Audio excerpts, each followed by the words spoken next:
At 6 years old, I was molested. There were so many adverse reactions that happened in my life as a result of that. But what I didn't know then that I learned later on in life, that it helped me to find out what my superpower was. I was the little girl who trusted no one, but everyone trusted me with their innermost thoughts and all of their secrets. Because of that event, I subconsciously made a decision that I was not going to dishonor anyone else's trust. One such situation was back in 2006, I was a supervisor in Fort Irwin in Barstow, California for all of my Army folks. And I was out at the ammunition supply point, and one of my employees was a gate guard there. And her name was Joanne. Joanne came to me and she said, Monique, I want to be more than just a gate guard. I want to go out there and I want to go and do ammunition with the men. But I don't believe that I'm capable of being able to do that. So I said, Joanne, I can see you beyond this gate. You can do anything that your heart desires as long as you believe it. But I want to let you know that I believe in you and I can see that there is so much more that you're capable of. And I want to share with you, you know what, probably about 2 years ago, Joanne came back to me on Facebook Messenger and she said, Monique, you may not remember this, but back in 2006, when I came to you and told you that I saw more for myself beyond the gate and you poured into me, that really meant a lot. Not only did I become an ammunition handler, I went on and became the supervisor of that same facility that you were once a supervisor at so many years ago. So my superpower is being able to do heart work with people, to see what they can't see and to hear what they can't hear, to be able to see the possibilities in them before they can see it for themselves.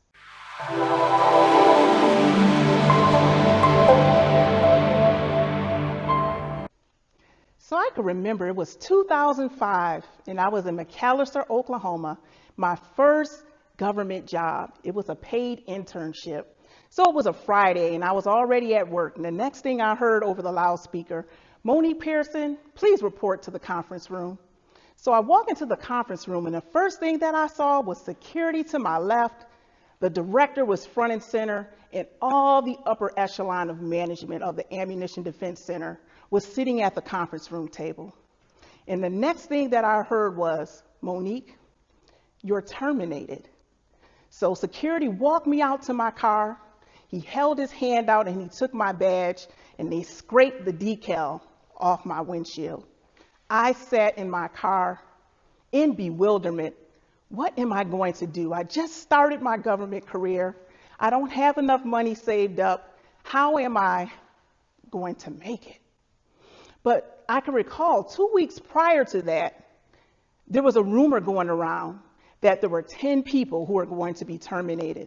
And they only had our initials on this list. MP was one of them. That's me, Monique Pearson. So for those 2 weeks leading up to the termination, I was sick. My stomach was in knots. I was nervous. I was scared. I couldn't eat. I couldn't sleep. All I can do was listen to gospel music and pray, Lord, see me through this. But by the time I got to that conference room, I was not going to let them see me sweat. I came in with questions. 1, can I have my credentials? Because I was only 10 days away from graduating. 2, will I be able to get another government clearance? Because my livelihood depended on having that clearance. I didn't quite know the answers to those questions when I left there, but at least I left with my head held high. And one such thing that I took away from that as I made that long drive home with the drive of shame from McAlester, Oklahoma to upstate New York was that I knew that there was something else for me on the other side of this incident. And what I would like to say is what I took away as that lesson was taking accountability for my actions, leaving the past in the past, and learning how to move on.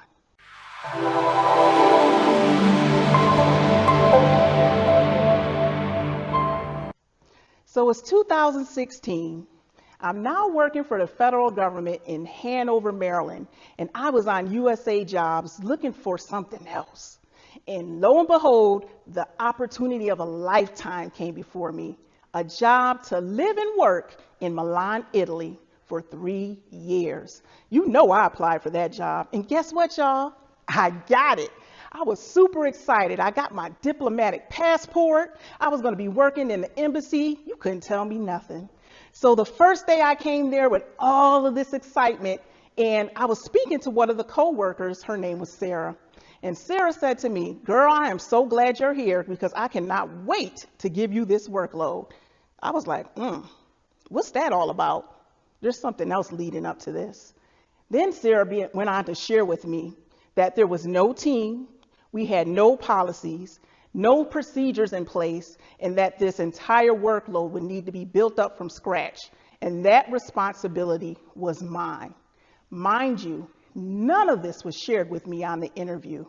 And the other kicker was I was responsible for 8 other countries. Now, these weren't countries you wanted to vacation at. These were Bulgaria, Serbia, Bosnia, and I would have to travel to these countries by myself. I'm not going to lie to you. I was a little bit scared and apprehensive because I had nothing to go off of and no one to confer with as to how to guide me, how to set this structure up for this office. So what I did have was Sarah and Antonio, and I spoke to both of them and asked about what their previous experiences was when they went out on the road, and that's all I had to lead me. As I left that office the first day, there was feelings of doubt, apprehension, like what in the heck did I just sign myself up for? Was I capable? Was I able to do this? What if I failed? What if I was looked at as incompetent and got relieved from my duties? All of those doubts lingered in my head. But I had to snap myself back and say, "Monique, we have been here before.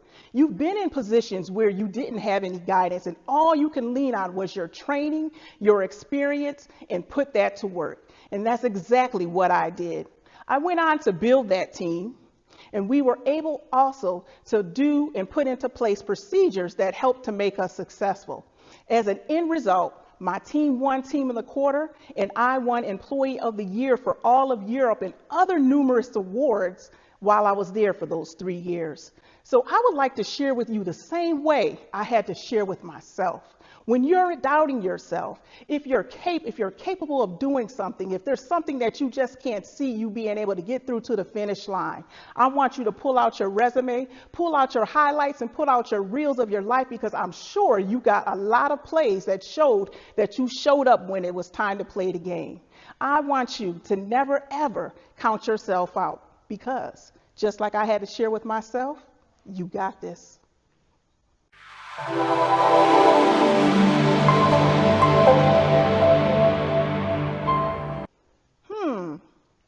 If I had to go back and share something with my 21-year-old self, what would it be? First off, let me think back. So at 19, I was in Korea. So that means at 21, I was in Vilseck, Germany. And I was just like typical 20-year-olds. I was outside, y'all. I was partying. I was living it up. I was having a good time. But if I had to go back and see little Mo on the couch, I would tell her that she is enough. Because I can remember now, it's 2019. I just came back from my 3-year tour in Milan, Italy, and I'm now in Philadelphia, and the pandemic has hit. And that's also the same time that God has put on my spirit to start my business, Soaring Without Limits Enterprises, my travel agency. But how am I going to have a travel business and we can't travel?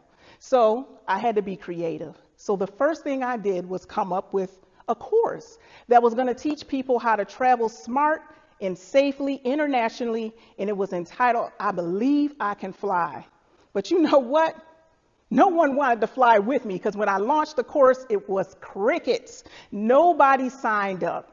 And I was sitting here thinking, God, did I make a mistake? Is this something I was supposed to do? Or am I supposed to just stay here and remain an employee and not trace after my dreams and follow my passion, which was traveling? And I wanted to be able to share that with other women.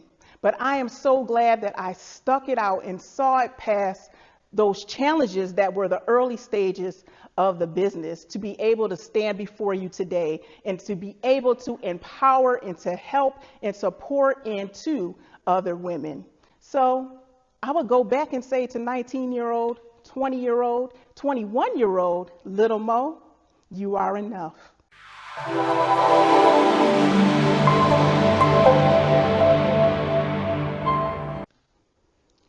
It's 2015. I'm in Silver Springs, Maryland, and I'm volunteering for the Dress for Success program. That day, I was assigned Juanita. Juanita came in, and it was my job to serve as her personal stylist, to help her pick out clothes that would make her appropriate for the new workplace that she was beginning to start in. The first thing I noticed about Juanita was that she was fearful, she was apprehensive, and there was a look of, I don't know what, I couldn't quite put my finger on it, but I decided to try to make her feel welcome. I was like, hello, Juanita, I'm so pleased to be able to work with you today. And how do you feel about going forward and starting on this new journey and entering the workforce? Do you know that Juanita took that time to open up to me? And what stands out as a searing memory that she shared with me was she was just now getting back on her feet after being a victim of sex trafficking. And she felt as if she wasn't worthy. She felt as if she wasn't up to par and that she just couldn't feel like she was enough to go back into the professional world after what she had suffered for the past few years. I said, Juanita, you are more than what you've been through. And I can see you beyond what you have come from, but I can see where you're going. And I'm going to make a point, as well as the Dress for Success staff, to make sure that you are successful. And that is exactly what we did. We helped Juanita by giving her a new resume. We showed her how to interview. We showed her how to dress and feel the part. But most importantly, we poured into her so that it was more than just what she looked like on the outside, but who she felt about herself. And I'm happy to say that Juanita went on and was successful and is doing well now in life. But that day, me and Juanita connected heart to heart, because that is what I do. I do heart work to be able to connect with that individual and to pour into them and let them know that there is more for them than where they presently are at this time. And I am so excited that I have now just launched the Elevate, Expand, and Explore Institute. And what we are doing is creating a community of 1 million women to help them to be able to elevate their mindsets to get where they're trying to go and to give them the support that they need in order to get there. Because many people feel as if there's more for them in life, but they may not have someone to guide them along their way. And that's exactly what the Elevate, Expand, and Explore Institute is going to do. Pour into those at the time that they need it most.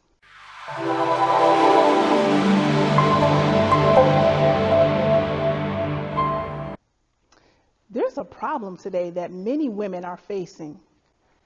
They need to improve their mindsets, but they do not have the processes, the system, the support, or the community in place to be able to share with them the techniques and skills that they need in order to do this. Let me tell you about one of my clients named Angie.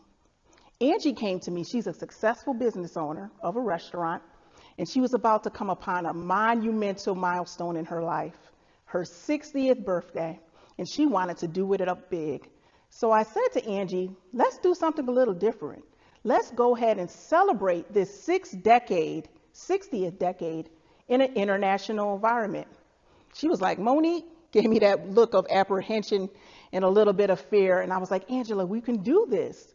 You can do this. So we proceeded, and she went on and had a ball in the time of her life.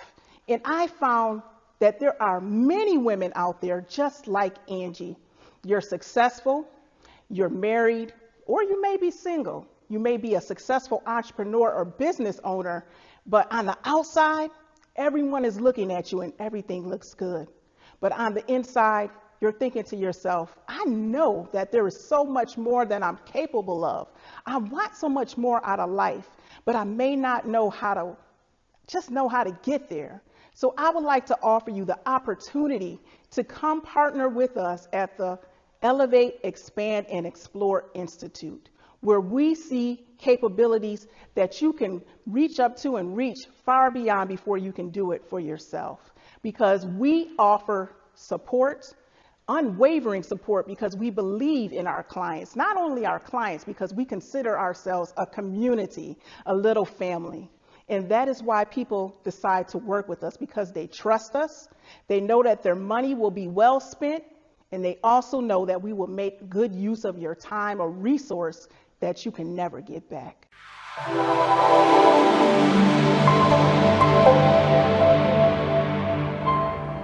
What have I enjoyed most about my experience? One, being able to sit back and reflect and see how the beginning of my life, starting at 6 years old, presently to 47, has been interconnected, and to see that I have been the same person as a little girl as I am today. The one who believes into pouring into others, supporting others, showing up for others when they can't show up for themselves, and be able to see that come into fruition with my new journey, the Elevate, Expand, and Explore Institute, and just be able to share today that I am here as a resource to help the women that others may leave behind, and to help the successful be able to reach that next plateau. This has been an awesome experience, and I am so happy to be able to be here to reflect not only on my life, but to continue to serve at the next level.